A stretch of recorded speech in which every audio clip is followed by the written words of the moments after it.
Hello friends, स्वागत है आप सभी का एक बार फिर से मेरे यूट्यूब चैनल कहानियों का सफ़र में। आज मैं आपके लिए एक नई कहानी लेकर आई हूँ। 3 व्यक्ति एक सिद्ध गुरु से दीक्षा प्राप्त कर वापस लौट रहे थे। गुरुजी ने उन्हें आध्यात्मिक ज्ञान के साथ साथ व्यवहारिक होने की भी सीख दी थी। तीनों तमाम ग्रंथों, पुराणों पर चर्चा करते आगे बढ़ते जा रहे थे। बहुत समय चलने के बाद उन्हें एहसास हुआ कि अब उन्हें कहीं विश्राम करना चाहिए और रात गुजार कर ही आगे बढ़ना चाहिए।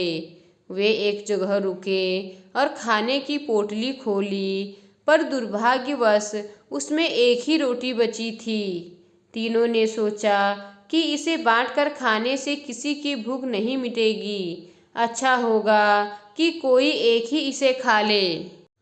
पर वो एक व्यक्ति कौन हो, ये कैसे पता चले?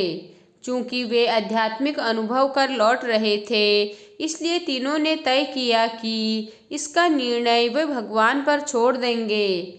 भगवान ही कुछ ऐसा इशारा करेंगे कि समझ में आ जाएगा कि वह रोटी किसे खानी चाहिए। और ऐसा सोचकर वे तीनों लेट गए।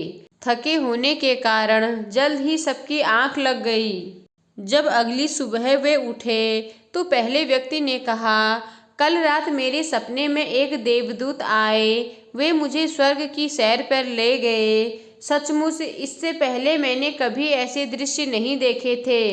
असीम शांति, असीम सौंदर्य मैंने हर जगह देखी। और जब मैं भ्रमण के अंतिम चरण में था तो सफ़ेद वस्त्र पहने एक महात्मा ने मुझसे कहा, पुत्र, ये रोटी लो, इसे प्रसाद समझो और अपनी भूख मिटाओ।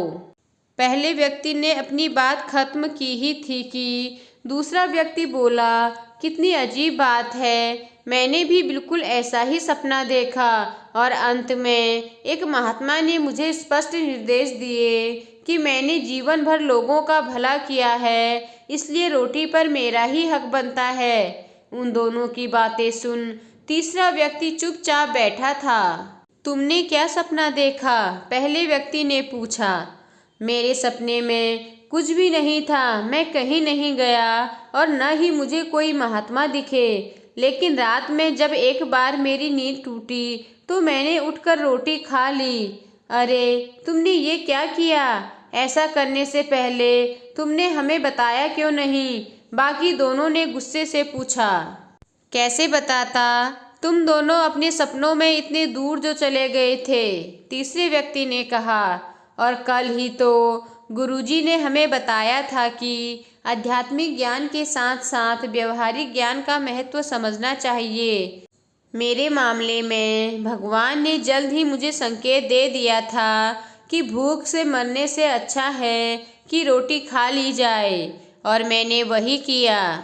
तो दोस्तों, आपको आज की कहानी कैसी लगी मुझे कमेंट कर ज़रूर बताएं। अगर आपको कहानी पसंद आई हो तो मेरे चैनल को लाइक कीजिए और सब्सक्राइब कीजिए, और साथ ही अपने दोस्तों के साथ आगे शेयर कीजिए। धन्यवाद।